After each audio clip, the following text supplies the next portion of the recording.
Hello Alice.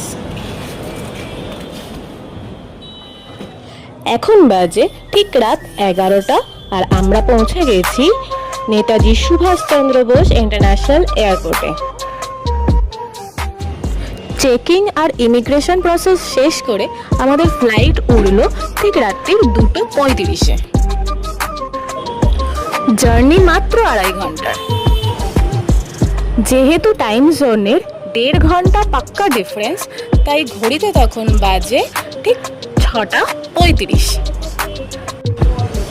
নেমে পড়লাম ডন মিয়াং international airport, Thailand. হ্যাঁ, ঠিকই বুঝেছো, Thailand. Thailand, the land of smiles. আমরা পৌঁছে গেছি আমাদের ডেস্টিনেশনে, থাইল্যান্ড পাটায়া।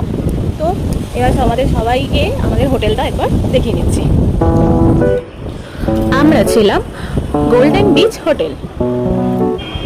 প্রপার্টিটা ভীষণ লাক্সারিয়াস ছিল, including swimming pool, cafe, restaurant area, etcetera etcetera.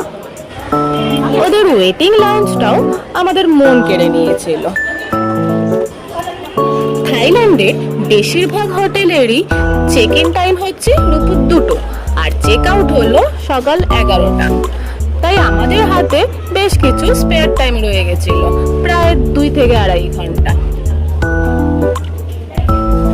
তাই সময় নষ্ট না করে আমরা বেরিয়ে পড়লাম পাটায়া সিটি এক্সপ্লোর করতে।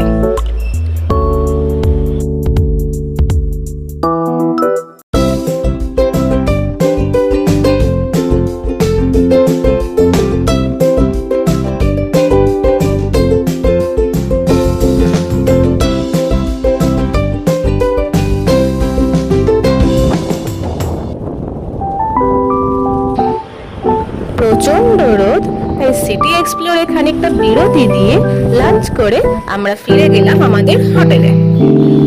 চলো তবে দেখিয়ে দিই আমাদের রুমটা ঠিক কেমন ছিল।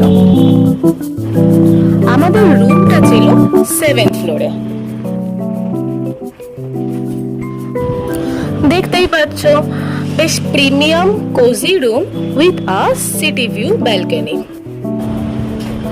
ইভেন আমাদের ব্যালকনি থেকে গোল্ডেন বিচে যে প্যারাগ্লাইডিং এক্সেট্রা অ্যাক্টিভিটিস গুলো হচ্ছিল সেটাও দেখা যাচ্ছিল।